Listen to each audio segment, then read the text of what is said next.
జరుగుతాయి. బీసీలు అందరం ఐక్యమత్యం కావాలి కంపల్సరీ. ఎందుకంటే ఆయన నిరుపేదలకు ఆయన తన ఎవరో ఇచ్చినది కాదు డబ్బు, తన కష్టపడి ఎవరైనా ఆపదలు ఉంటే ముందక్కులు పోయి ఆయన జేబులోకి వెళ్ళి తీసి ఎన్ని దోస్తాన్ని పైసలు ఇచ్చిన వ్యక్తి ఆయన.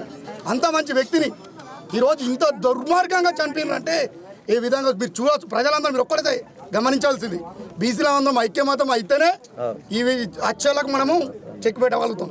లేదు అని అన్నారు అనుకో, మన బీసీలను ఎప్పటికీ కూడా రాజకీయంలో ఎదగనియ్యారు, రాజకీయంలో బీసీలను ఎదగనియ్యారు. రాజకీయంలో ఎదుగుతున్నాను అన్నాయి ఈర్చతోటే, ఈ రాజకీయ కుట్రతోటే ఈ హత్య జరిగింది. అదే పెట్టింది స్థిరవానికలు ఒక్కరు చేసింది, ఉన్నది స్థిరపైన ముందు. అంటే కుటుంబంలోనే స్విచ్ పెట్టి కుటుంబంలో రెచ్చగొట్టి కుటుంబంలో చంపిపించారు, కానీ వెనకాల ఉన్న స్థిరానికాలు వేరే వాళ్ళందరూ బయటికి రావాలా. ఈ రోజు ఎవరు చంపారో వాళ్ళని నిందించాలి.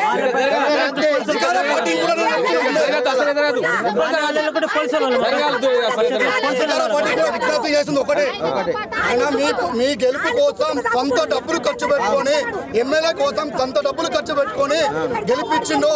ఆయనతో మంచి నాయకులు కోల్పోయారు. అంతేకాదు మా ముద్రాజ్ కమిటీకి అయితే చాలా లోటు, ఆయన లేని లోటు మేము తీర్చలేము.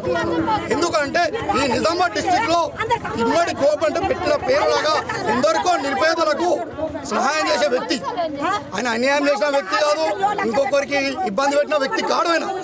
అలాంటి మంచి వ్యక్తిని మీరు ఎదుగుతున్నారని చెప్పేసి ఈర్ష్యతోటి ఈ విధంగా హత్య చేయించడం తప్పు, ముమ్మాడికి తప్పు. ఇది నేను ముందు ఇప్పుడే చెప్తున్నా, అధికార పార్టీ కానీ రేవంత్ రెడ్డి అన్న కానీ భూపతి రెడ్డి ఎమ్మెల్యే గారిని ఎవరైతే చంపారో వాళ్ళని సీరియస్గా మీరు నిందిస్తేది శిక్ష ఇస్తేనే ఏదైనా మేము జరుగుతాం. లేదు అంటారా, మా ముద్రాజ్ సత్తేందో రానుభవని ఇంకా చూస్తారు.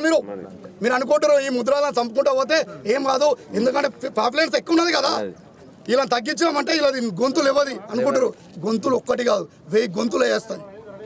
ఇమ్మడి గోపన్నని చంపిరు ఎట్లనో ఆ విధంగా కూడా మేము కూడా చంపాలని మేము ఉంటాం, కానీ మేము చట్టాలను చేతి తీసుకోము. ఇప్పటికీ చట్టంకు మేము లొంగిపడి ఉంటున్నాం కాబట్టి మీకు ఇంత ఈర్ష్య అనిపిస్తుంది కావచ్చు. మీకు ఇమ్మడి గోప అంటే మీకు తెలియదు. ఇంకా ఎందరికో ఎవరైనా సరే ఎక్కడైనా ఇల్లు కాలిపోయిందంటే వాళ్ళ దగ్గరకు పోయి మన సొంత డబ్బులు తీసి వాళ్ళకి సాయం చేసొచ్చు.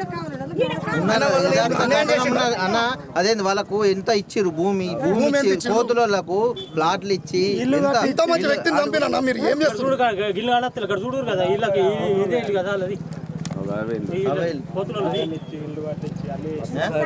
సొంతం